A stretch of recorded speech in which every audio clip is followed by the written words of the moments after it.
दोस्तों नमस्कार।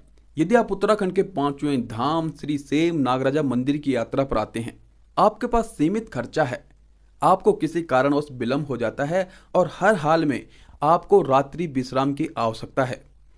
उस स्थिति में आपको घबराने और चिंतित होने की आवश्यकता नहीं है, क्योंकि यहाँ पर एक धर्मात्मा जिन्होंने भारतीय सेना में सेवाएं दी और सेवानिवृत्ति के बाद एक आश्रम की स्थापना की है, जिसे आज उनके सुपुत्र संचालित कर रहे हैं। जी हाँ, हम बात कर रहे हैं श्री कुलानंद आश्रम की, जहाँ पर आपके लिए खाने और ठहरने की उचित व्यवस्था है।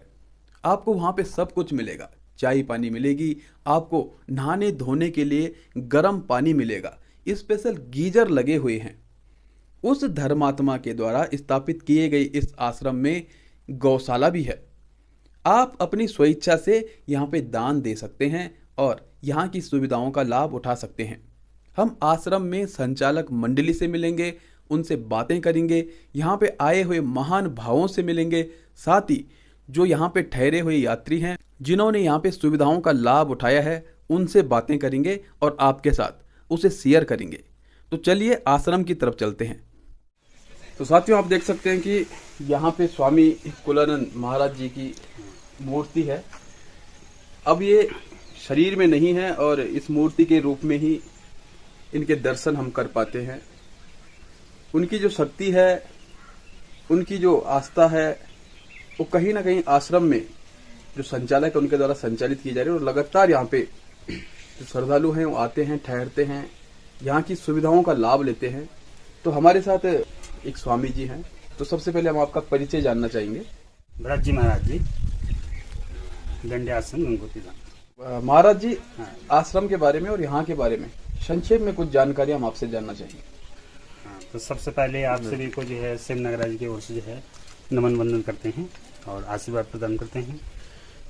तो यहाँ जो श्री कुलानंद महाराज जी का जो आश्रम है, श्री उनकी मूर्ति यहाँ पे स्थापित है। यह आश्रम जो है श्री महाराज जी का है ना। तो वर्तमान समय में जो है ये आश्रम जो है ट्रस्ट के द्वारा संचालित किया जा रहा है। महाराज जी, हम जानना चाहेंगे कि आश्रम कब से संचालित हो रहा है और यहाँ पे कौन कौन सी सुविधाएं श्रद्धालुओं को प्राप्त हो सकती हैं। लगभग 15 वर्ष पहले श्री कुलानंद महाराज जी ने इस आश्रम को स्थापित किया है। और महाराज जी जो है श्री माधवाश्रम जी महाराज की जो शिष्य हुई, जो बद्रिकाश्रम से हैं। तो 15 वर्ष पूर्व तो यहाँ पे कोई सुविधा थी नहीं। तो उस समय महाराज जी के मन में ये ख्याल आया कि क्यों न भक्तों के लिए जो है यहाँ पे भोजन आवास की व्यवस्था की जाए। तो वो जो है जोशीमठ क्षेत्र को छोड़ के जो है ऋषिकेश क्षेत्र को छोड़ के यहाँ पर आ गए और छोटी छोटी सी व्यवस्थाएं जो है साधन के लिए बनाने शुरू कर दी।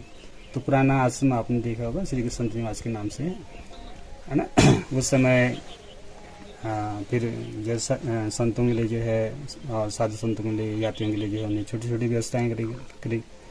और वर्तमान समय में आश्रम का काफ़ी विस्तार हो गया है यहाँ पर, है ना। तो भोजन आवास की व्यवस्थाएं हैं, 8-10 कमरे हैं, गौशाला है ना। तो सभी प्रकार की व्यवस्थाएं यहाँ पे लगभग इस समय उपलब्ध। कल हम स्वामी कुलानंद आश्रम में ठहरे थे। प्रातःकाल हो चुका है, भगवान सूर्य नारायण की किरणें हम तक पहुंच रही हैं। बहुत ही शानदार यहाँ पे प्रकृति का दृश्य देखने को मिल रहा है। कुछ अन्य यात्री भी हमारे साथ यहाँ पे ठहरे थे, तो हम उनसे जानना चाहेंगे कि वो कहाँ कहाँ से आए हैं और यहाँ पर आकर के वो किस प्रकार से अपना अनुभव बांटेंगे। तो सबसे पहले हम आपका नाम जानना चाहेंगे। मेरा नाम गौतम सिंह रावत है। हम दिल्ली से आए हैं, सुबह 4 बजे चले थे वहाँ से, रात शाम को 7 बजे यहाँ पहुँचे हैं। ठीक है। और आप कहाँ से पहुँचे हैं? मेरा नाम राजेंद्र सिंह रावत है। मैं द्वारिका सेक्टर से आया हूँ। मैं डिस्ट्रिक्ट पौड़ी चौंदकोट का रहने वाला हूँ, पोखड़ा ब्लॉक का। और हम कल सवेरे 4 बजे दिल्ली से चले थे, शाम को 7 बजे जो है स्वामी कुलानंद आश्रम में हम पहुँचे हैं। बहुत ही व्यवस्थित है और हमारी देवभूमि है। हम चाहते हैं कि लोग यहाँ पर आएँ और इस आश्रम में जो किसी से हो सकता है उसके बारे में सोचें, क्योंकि बहुत दूर से जो यहाँ दर्शनालु आते हैं उनको रहने के लिए, खाने के लिए यहाँ पर बहुत अच्छी व्यवस्था है। और जंगली इलाका होने के कारण अगर ऐसा व्यवस्था न हो तो आदमियों को बहुत भटकना पड़ेगा, बड़ी समस्या हो जाएगी। लेकिन इन लोगों का बड़ा मतलब ये जो हमारे दरसालू हैं उनके लिए बहुत अच्छा काम किया हुआ है। ये बड़ा धर्म का काम है कि किसी को कोई परेशानी नहीं होती है। तो रावत जी, आपका अनुभव क्या है, क्योंकि आप भी आश्रम में रुके हैं और दिल्ली से आए हैं। तो केंद्रीय राजधानी से आप देवभूमि उत्तराखंड की इन खूबसूरत वादियों में, और ख़ासकर जो उत्तराखंड के 5वें धाम के रूप में विख्यात है सेम नागराजा मंदिर, वहाँ पे आप पहुँचेंगे। और जो आश्रम में आप ठहरे हैं, परिवार से आपके साथ कौन कौन है और यहाँ पे किस प्रकार की व्यवस्थाएं आपको मिली हैं? मेरे साथ मेरी वाइफ है, लड़का है, पोता है, हम चारों आ रखे हैं, और समधी भी है मेरी। हम यहाँ पे इस थोड़ा लड़के की प्रॉब्लम हो रही थी, इस वजह से आए हैं। अगर वो भगवान हमें थोड़ा सुख शांति दे तो अच्छा रहेगा। बाकी यहाँ पे व्यवस्था सब अच्छी है, खाने पीने रहने का कोई दिक्कत नहीं है। कोई भी आए सब सही है, ठीक है। बाकी सब ठीक है, अब बाकी भगवान मालिक है। तो आपसे हम जानना चाहेंगे कि आप यहाँ पे पहले कभी आए हो या पहली बार आ रहे हो अभी? हम यहाँ पर आज पहली बार आए हैं और हमको ये मालूम चला अभी है क्या नाग देवता का जो मंदिर है, अभी हम वहाँ पहुँचे नहीं, अभी जाएंगे हम वहाँ के लिए, अभी तैयारी कर रहे हैं। तो हम आज पहली बार आए हैं और बहुत ही सुंदर इलाका है। ये हमारी देवभूमि है, मातृभूमि है और बहुत अच्छा दृश्य है यहाँ का। यहाँ पर बहुत अच्छा सहयोग मिला, जो हमारे स्वामी जी ने इसको स्थापित किया है। इसको संचालित अभी उनके सुपुत्र कर रहे हैं, वो देहरादून में रहते हैं, ये हमने अभी सुना है। तो यहाँ पर व्यवस्था गवर्नमेंट को भी, अगर हमारी ये जो हमारी उत्तराखंड सरकार है, इसको भी देखना चाहिए कि इतने यात्रियों का, इतने जो मुसाफिर है, अगर उसको यहाँ पर इन लोगों ने इतना बड़ा धर्म का काम किया है तो सरकार को भी इसके ऊपर थोड़ा ध्यान देना चाहिए। जैसे इन लोगों ने अपना तन मन धन से जो कर रहे हैं, उसमें अगर सबका सहयोग और भारत सरकार का सहयोग हो, उत्तराखंड सरकार का सहयोग अगर मिले, तो आने वाले भविष्य में जो हमारे यात्री हैं, जो हमारे देवभूमि के दर्शन करना चाहते हैं, उनके लिए बहुत अच्छा सुविधा होगी और उनको बहुत सुख शांति मिलेगी। जैसे कि आज यहाँ पर हम लोग रात को आए हैं, हमारे को खाने का, रहने का, सोने की जो व्यवस्था है, बहुत ही अच्छी व्यवस्था हुई है। क्योंकि इस ज़माने में अगर हम किसी होटल में रहेंगे तो हर आदमी उसको अफोर्ड नहीं कर पाएगा, होटलों का किराया बहुत ज़्यादा होता है। तो ये धर्मशाला बना हुआ है, किसी धर्मात्मा ने बनाया है और आज पूरा लोग जो इधर आ रहे हैं वो इसका आनंद ले रहे हैं। तो इसके लिए भारत सरकार को और हमारी उत्तराखंड सरकार को इस पर ध्यान देना चाहिए। और हम यही बताना चाहते हैं इस आपके माध्यम से कि अगर हमारी उत्तराखंड सरकार, हमारे धामी जी अगर इसके, या जो यहाँ के विधायक है, क्षेत्र पंचायत हैं, वो थोड़ा ध्यान दें, ताकि आने वाले समय में जो हमारे दरसालू हैं उनको और ज़्यादा सुविधा मिल सके और ज़्यादा से ज़्यादा लोग यहाँ पर आ सकें। जो कि अपनी देवभूमि का दर्शन करना चाहते हैं, उनको दर्शन भी मिलेंगे और उनको सुविधा भी मिलेगी। भाई यही प्रार्थना अपनी जो है उत्तराखंड सरकार से हम करते हैं। वास्तव में काफ़ी सुदूर क्षेत्र है, हालांकि यहाँ पे यातायात की उचित व्यवस्था है। रोडवेज सर्विस भी यहाँ पे लगातार ऋषिकेश देहरादून से संचालित है। लेकिन यहाँ पे जो पहाड़ी क्षेत्र है, सुदूर क्षेत्र है, इस सुदूरवर्ती क्षेत्र में यदि इस प्रकार के कुछ अन्य आश्रम भी हों तो यात्रियों को, श्रद्धालुओं को विशेष सुविधाएं प्राप्त होंगी और यहाँ पे श्रद्धालुओं का आवागमन और अधिक बढ़ेगा। क्योंकि ये उत्तराखंड के 5वें धाम के रूप में प्रसिद्धि प्राप्त कर रहा है। दूर दूर तक इसके चर्चे हैं। पौड़ी, जौनसार, जौनपुर, रुद्रप्रयाग, चमोली, टिहरी, कई जिलों से यहाँ पे श्रद्धालु पहुँचते हैं। और यहाँ पे जो स्वामी कुलानंद आश्रम है, इसे बहुत ही अच्छी तरह से संचालित किया जा रहा है। आपने श्रद्धालुओं से, यात्रियों से सुनाई है कि किस प्रकार से वो अपने अनुभव बांट रहे हैं और इसकी तारीफ करते हुए नहीं थक रहे हैं, क्योंकि उन्हें वो सुविधाएं यहाँ पे प्राप्त हुई हैं। हम आश्रम के जो संचालक हैं, जो संचालक टीम है, उनके सदस्यों से भी बात करेंगे और संक्षेप में इसके इतिहास के बारे में भी आपको बताएंगे।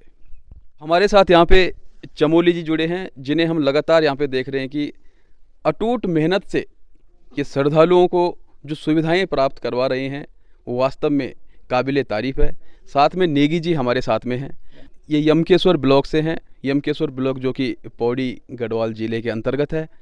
तो सबसे पहले हम चमोली जी से जानना चाहेंगे कि इसके बारे में थोड़ा संक्षेप में बताइएगा कि स्वामी कुलानंद आश्रम जो यहाँ पे संचालित किया जा रहा है, ये कब से संचालित किया जा रहा है और श्रद्धालुओं के लिए यहाँ पे कौन कौन सी सुविधाएं उपलब्ध हैं? नमस्कार, मेरा नाम भगवती प्रसाद चमोली है। स्वामी कुलानंद महाराज जी मेरे पिताजी हैं। उन्होंने सन 2005 में यहाँ पे आश्रम खोला था। उस समय यहाँ पे काफ़ी असुविधाएं थी, यातायात साधन नहीं था, तो उस वक्त उन्होंने यहाँ पे शुरू किया था यात्रियों के लिए। साथ में उन्होंने यहाँ पे गौशाला भी खोली है, तो गौशाला में भी 50-55 गायें हैं। और 2005 से ये आश्रम चल रहा है और तब से जो है लगातार यहाँ पे यात्रियों की जो है पूरी सेवा की जाती है और उनका रहने की, खाने की और गर्म पानी वगैरह हर चीज़ की सुविधा है। तो मैं यहाँ पे पहले कम आया करता था, लेकिन जब पिताजी का स्वर्गवास हो गया तो उसके बाद से मैं यहाँ पे लगातार यात्रियों की सेवा में लगा हुआ हूँ। और आप लोगों से बस यही चाहते हैं कि आप लोग सब सहयोग करें आश्रम को दान देने में या जो भी गौ सेवा में आप सहयोग करेंगे। जय जी, आपकी जानकारी के लिए बता दें कि यहाँ पे एक बहुत बड़ी गौशाला भी बनाई गई है और धर्मार्थ के जो भी कार्य हैं वो यहाँ पे संचालित किए जा रहे हैं। वो महान आत्मा थी जिन्होंने इसकी नींव रखी थी और ये भी महान आत्मा है जो इसे संचालित कर रहे हैं। नेगी जी से जानना चाहेंगे क्योंकि यमकेश्वर ब्लॉक से हैं, पौड़ी गढ़वाल से हैं और एक विशेष श्रद्धा है उनकी आश्रम के प्रति, स्वामी जी के प्रति। तो नेगी जी के अनुभव किस प्रकार से हैं और वो हमारे दर्शकों को क्या क्या बताना चाहेंगे? तो नेगी जी, आप भी अपनी बात रखिएगा। मैं तो तकरीबन 25 साल से जुड़ी हूँ आश्रम से।